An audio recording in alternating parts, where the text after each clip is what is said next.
नमस्कार students corner या YouTube चॅनलवर सर्वांचं हार्दिक स्वागत। तुम्ही पाहू शकता की एमएसटी सीईटी अंतर्गत सगळ्यात महत्त्वाची जी नोटीस आहे ती 22 तारखेला प्रसिद्ध झालेली आहे। ज्या विद्यार्थ्यांना इयत्ता 12वी नंतर सीईटी करायची आहे, एमएसटी सीईटी अंतर्गत पीसीबी आणि पीसीएम यासाठी तुम्हाला अर्ज करायचा असेल, त्याचबरोबर इतर सीईटी असतील तर त्याचबरोबर पाहू शकता की एमबीए सीईटी असतील तर अशा सर्व सीईटी साठी ही नोटीस आलेली आहे। तुम्ही आपल्या स्क्रीनवरती ही नोटीस पाहू शकता। तर याच्यामध्ये सगळ्यात महत्त्वाची बाब तुम्ही इथे सगळ्यांना पाहून घ्यायची आहे। तर यामध्ये तुम्हाला पाहता येणार आहे की सीईटी सेल मार्फत एक महत्त्वाचं नोटिफिकेशन या पोर्टलवरती देण्यात आलेलं आहे। तुम्ही इथे पाहू शकता की सगळ्यात प्रथम सीईटीचं रजिस्ट्रेशन येत्या आठवड्यापासून सुरू होत आहे।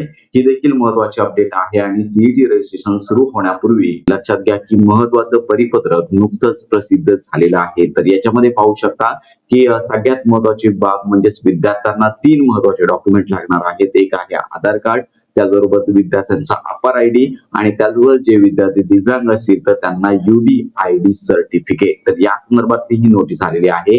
आधार ऑथेंटिफिकेशन असणं गरजेचं आहे। तर याच्यामध्ये लक्षात घ्या तुमचं नाव, जन्म तारीख, त्यानंतर तुमचा जो फोटोग्राफ आहे तो अति जुना नसावा, लेटेस्ट चालणारा 1 वर्षाचा चालू शकतो।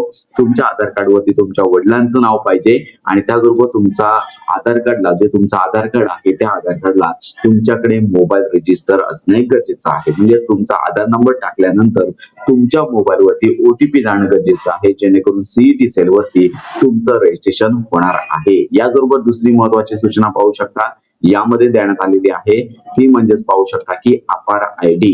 तर लक्षात घ्या अपार आयडी काम आहे ते प्रत्येक शाळांमध्ये झालेलं आहे।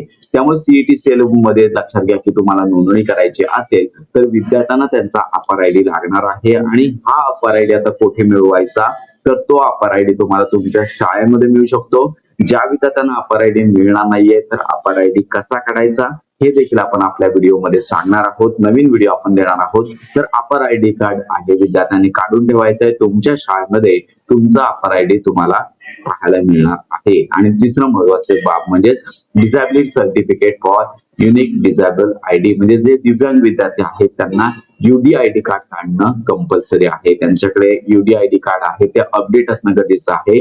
त्याच्यावरतीच विद्यार्थ्याचं नाव असलं पाहिजे, आधार कार्ड असलं पाहिजे, तर विद्यार्थ्याचं नाव असलं पाहिजे, आधार नंबर असला पाहिजे, रिसेंट फोटोग्राफ देखील त्याच्यावरती असली पाहिजे आणि बोनाफाईड सर्टिफिकेट लक्षात घ्या इश्यू ऑफ द इन्स्टिट्यूट। लक्षात घ्या की त्या संस्थेमध्ये तुम्ही ज्या ठिकाणी शिकत आहात त्यांचं तुम्हाला बोनाफाईड सर्टिफिकेट लागणार आहे आणि त्याचबरोबर लक्षात घ्या हायेस्ट क्वालिफिकेशन सर्टिफिकेट। तर ही महत्त्वाची बातमी, तर ही महत्त्वाची कागदपत्रे दिव्यांग लाभार्थी आहेत त्यांना लागणार आहेत। तसेच इतर विद्यार्थ्यांनी देखील ही सर्व कागदपत्रे तयार ठेवायची आहेत जेणेकरून तुम्हाला सीईटी सेल मार्फत ऍडमिशन मिळणार आहे। तर लक्षात घ्या सीईटी सेल मार्फत एमएसटी सीईटी असेल, इतर सीईटी असतील तर यांचं जी प्रवेश प्रक्रिया आहे पुढील आठवड्यापासून म्हणजेच याच आठवड्यापासून सुरू होते। त्यामुळे लक्षात घ्या ही महत्त्वाची नोटीस आहे, नोटीसकडे दुर्लक्ष करू नका। तर अशा प्रकारे ही महत्त्वाची माहिती सर्वांपर्यंत नक्की शेअर करा। अपार आयडी कसा काढायचा याची माहितीपर व्हिडिओ आपल्या चॅनलवरती लवकरच दिली जाणार आहे। त्यामुळे सीईटी सेल संदर्भात खात्रीशीर माहितीसाठी आपल्या स्टुडंट्स कॉर्नर या युट्यूब चॅनलच्या